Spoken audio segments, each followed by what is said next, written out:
This morning, I want to just make sure that you get a chance to do your Bible lesson page.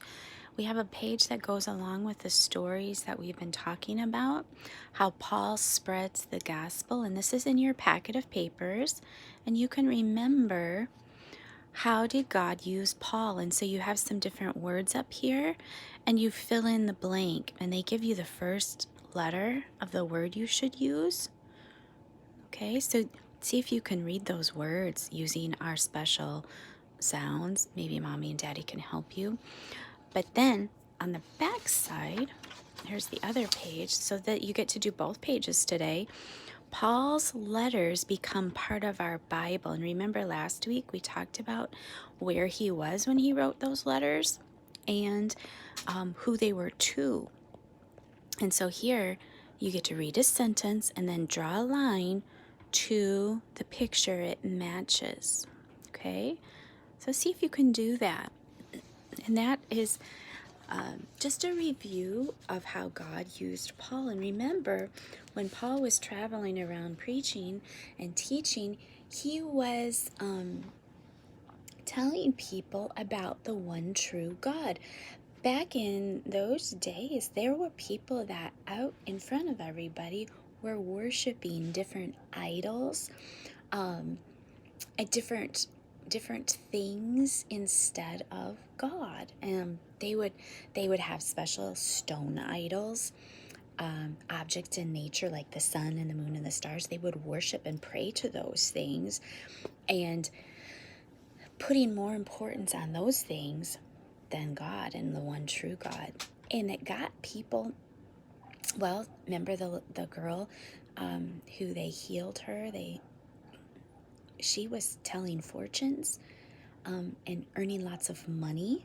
And then the men, when she turned and followed the one true God, and she told them, he's the one, he'll show you the way to true salvation. The men she worked for, they got really angry because they weren't earning any money from the things that she was saying. And so those idols and that worship that brought people money. And so Paul and Silas and Paul and Barnabas and some of the other disciples, they were telling people about the one true God, not to worship idols made of stone, not put more importance on those things. Now, we say, I don't worship the sun and the moon and the stars. But God tells us that an idol is something that has a strong hold in our heart, where it takes all our attention.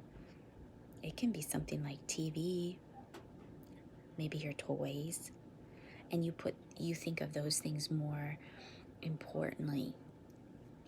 So an idol is anything that we spend a lot of time worshiping and focusing on.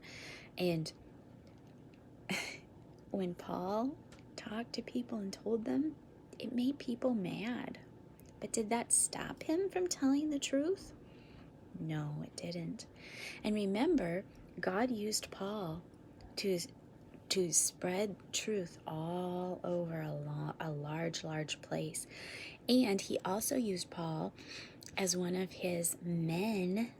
Remember the 40 men that wrote down God's words for us? Paul did that for God. Do you remember? I asked you a minute ago, do you remember? He wrote some letters to the Christians as he came back through and visited all these different places. He would write letters back to them. Boys and girls, they didn't have the internet. They didn't have cell phones. They didn't have computers.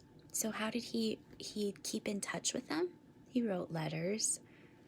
He wrote to the Ephesians, to the Philippians, to the Colossians, the groups of people. And he wrote about God's truth. On the back side of your paper today, you see some pictures of men writing. Boys and girls, they wrote with a quill. They would dip that feather in the ink and then they would write. And they had a special way they had to do that. And they wrote down all the words of God for us. Remember, God told them what to write and they wrote it down. And now we have our Bible. Our Bible has all of those words in. And remember, the Bible is divided into two parts, the Old Testament and the New Testament. The Old Testament tells us what happened and the promises that God made before Jesus came. And then the New Testament tells us about how God sent his son to the earth and what happened after Jesus rose from the dead. And then remember, Jesus, he didn't stay on earth. He went to heaven to live. And so the New Testament were letters. In the New Testament, you'll find those letters that Paul wrote. And it's a lot different than what you see the men, how they wrote. They had to write a long with their hand. It took them a long time. Nowadays we have words that can be typed faster. So take some time and do your Bible paper today, and then I'm also going to share with you the character builder review for faith. Faith. What is your faith? What you believe? What is that built on? I want you to go back and listen to that video and remember the character trait of faith.